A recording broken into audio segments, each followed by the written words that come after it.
uJunior Khanye ucabanga ukuthi ukuthembela ngokweqile kwe-Orlando Pirates kuRelebohile Mofokeng kumfakela lo mdlalo osemncane ingcindezi enkulu. uMofokeng ubeseqenjini lePirates elihlulwe yiMarumo Gallants ngo-2-0 okuwumphumela olishiyele liqembu lisele ngamaphuzu angu-18 kuMamelodi Sundowns esesichongweni.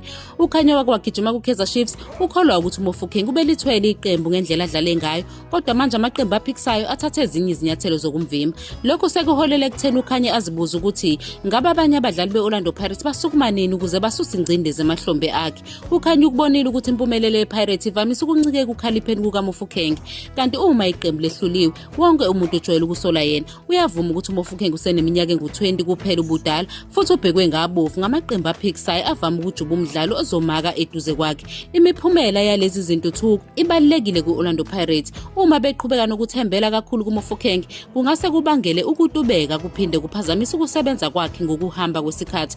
Ukwengeza ingcindezi kuMofokeng kungase futhi kube nomthelela enhlalakahleni yakhe yengqondo kanye nokukhula kwakhe njengomdlali.